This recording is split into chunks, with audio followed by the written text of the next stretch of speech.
بی تو یک رد پای ولگردم،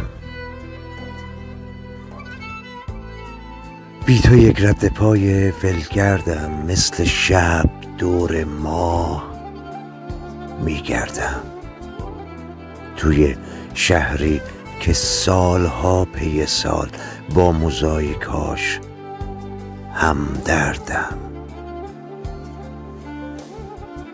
دست در دست گرم تنهایی برگریزان کوچه‌ای زردم، با خودم راه میروم تا صبح.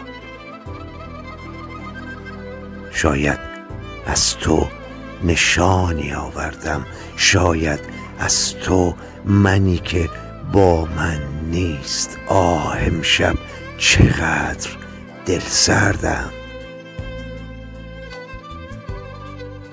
حرفهای نگفته تکراریست، حرفهای نگفته تکراریست. کاش امشب سکوت می کردم.